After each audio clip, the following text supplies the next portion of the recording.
The Oil Depletion Impact Group, there was three of us originally founded it. A colleague of mine in geography, Jan Blumendahl, and another colleague of mine, Neil Gavin, in political science, and then myself, Simon Snowden, in the management school. And the reason for which we put it together was that all of us had been reading around peak oil and began to appreciate that it was a significant change to the way the world is. That we are petroleum man. Everything we use is dependent or uses oil in some form or another, not just simply transportation or energy, but in the raw materials. So we got the concept of peak oil, the idea of we will reach a maximum rate of production, after which production will go into decline. And this was done by lots of geologists, petrogeologists, engineers in the petroleum industry arguing around this particular issue. But then they went on to make a lot of statements about what that would mean for society. That ranging from the apocalyptic all the way through to just the major challenges we're facing. And at that point we went, okay, you're geologists, you understand the geology of petroleum, how it's made, how it's extracted, the rates of extraction, everything. But we're not so clear that what you were saying will happen to society is necessarily as well informed, because you're acting outside of your discipline. So it was that point we decided the Oil Depletion Impact Group would be a group of social scientists looking at the impact of peak oil and looking at how we mitigate the impact of peak oil. Because just because we are reaching to a point where the extraction of oil is going to go into reduction, is going to become less and less month on month, year on year, doesn't necessarily mean there will be a huge jar in society. It's trying to understand how society changes, how there are different agents of change, there are different drivers for change, and what that would mean. That's why we formed the Oil Depletion Impact Group. But not just simply to understand the impact on society, to actually to be able to intervene and help develop mitigation strategies around the impact of oil. Because it's not as if something as big and as important as oil is going to have no consequence as it goes into decline, but it's understanding what the level of consequence is, who the consequence is for, and maybe how we can reduce the nasty impacts.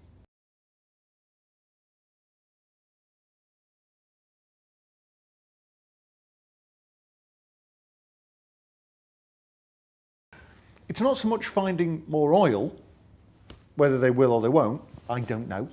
I'm not a geologist, I'm not a geographer of any form. I guess we haven't looked over the whole of the world. It's not so much finding more oil, it's the nature of that oil and where it is. All the easy stuff is going to be on land.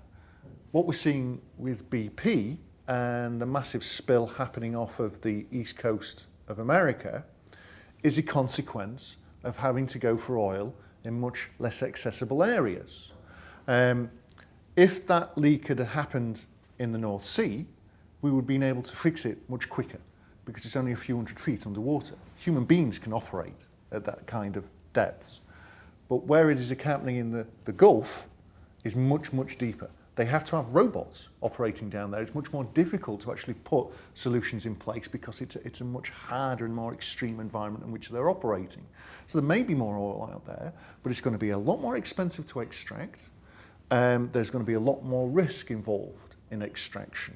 So because peak oil is not simply a geological event, it is also a technological and economic event. There are going to be other resources that we can utilise that will be cheaper and easier sources of energy, leaving oil to be used for the much more useful items such as the petrochemical industry, producing petrochemicals for the agricultural industry. At the end of the day, the Stone Age didn't end because we ran out of stone. It ended because we found more economic resources to do the job of stone. And the same will happen with the oil age.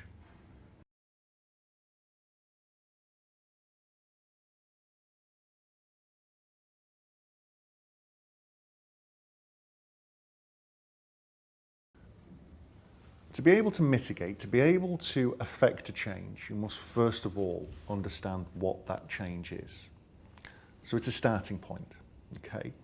But the public sector is faced by a number of key drivers in the coming years. One is population growth, but not just simply population growth. The demographic makeup of that population, the fact that we're now looking at more people over 65 than under 15, the fact we have an ageing population. We're going to have constraints in terms of public spending because of the economic crisis we've just been through, just still in many senses. Plus also a massive increase in costs in terms of all of those items that are dependent upon oil that councils utilise. You know, they're involved in the collection of waste. So that's a lot of trucks driving around, collecting a lot of waste, using a lot of diesel to move that waste to landfill. But they also have a lot of staff who are in place to provide services to the most vulnerable in our society, to keep our towns and cities ticking over, keep them moving. And their staff have to get to work. They again have to use lots of liquid fuels. They have to be able to pay their various bills.